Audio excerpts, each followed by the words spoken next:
সকাল সকাল আমাদের বাড়িতে? আজ কাজে যাসনি? কাজেই যাচ্ছি। তোর ভাবি লাড়ু করেছে তো, তাই তোর লেগে এসছি। ও গো, এ তো শফিক এসছে, কিছু সাইডে খেতে দাও। না না, আমি রোজা আছি, তুই জানিস নি?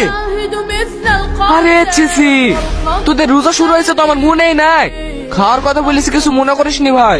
আমি তোর কথা কিছু মনে করতে পারি? ঠিক আছে তুই থাক, আমি কাজে চলে গেলাম। শফিক লাড়ু লেসে খাও। কি গো, লাড়ুগুলো ফেলি দিলি কেন? ওই মুসলিমদের হাতে নাড়ু আমি খাবো না। তাই বলে তুমি ফেলি দিবা? ওদের বাড়ি থেকে ছোটবেলা থেকে খাই আমি মানুষ, তুমি না খাইলে না আমি খাবো। বাড়িতে আছি। কি ব্যাপার, তুই মাঠ থেকে আসছি নাকি? হ্যাঁ ভাই, তোদের রমজান মাস পড়েছে, তাই গাছ থেকে একটা কাঁঠাল নিয়ে আসলাম। তোর আবার সব কাজে বেশি বেশি, এত ছোট কাটার পরে কি দরকার? বড় হলে দিতে পারতি।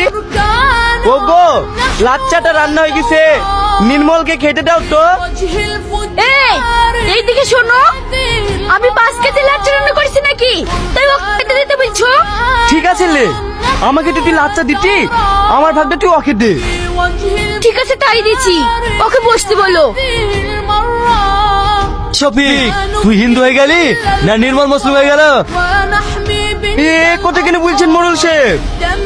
বলবো না তোদের যা চলন বলন, তুই যাচ্ছি হিন্দু বাড়িতে, নির্মল আছে তোদের বাড়িতে খেতে, তোদের ব্যাপারটা কি বলতো? মোড়ল শেখ, ব্যাপার কিছুই না, ও আমার বন্ধু, ও কি আমার বাড়িতে আসতে পারবে না? না যাবে না, আমাদের এই সমাজের একটা নিয়ম আছে, অন্য ধর্মের লোকের সঙ্গে বেশি পীড়িত করা যাবে না।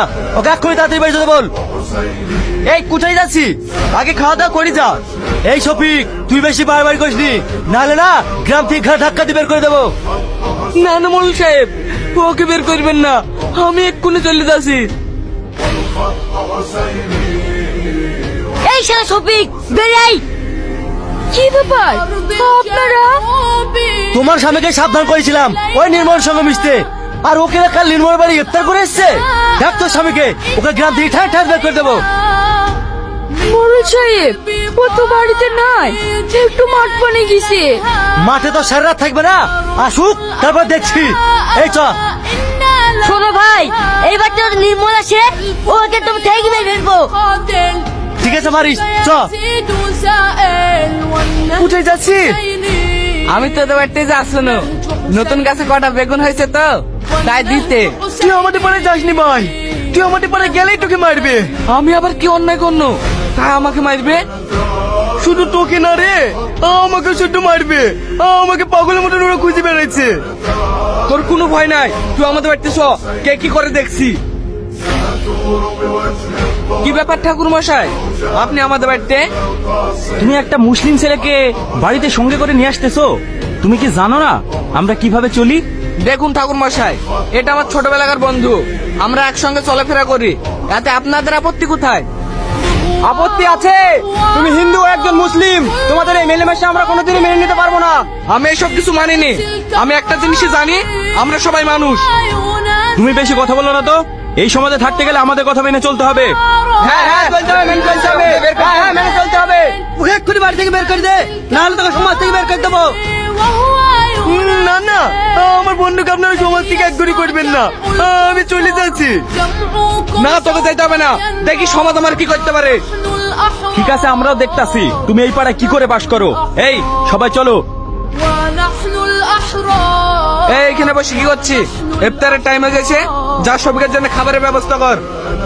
তোমাকে এখনো বলছি, তোমার এই মুসলিম বন্ধুর জন্য সমাজ ত্যাগ করো না, পরে কিন্তু তুমি অনেক বিপদে পড়বে।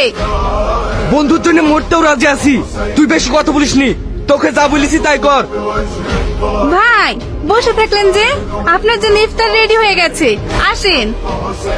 ঠিক আছে আসছি। আপনার জন্য লেবু দিয়ে শরবত করে নিয়ে এসেছি, খেয়ে নিন।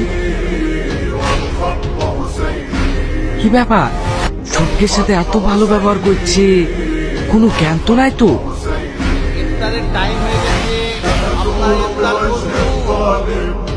এই শরবতটা তুই খা, আর তোর শরবতটা আমাকে দে। কেনে রে? আরে দে তো। এই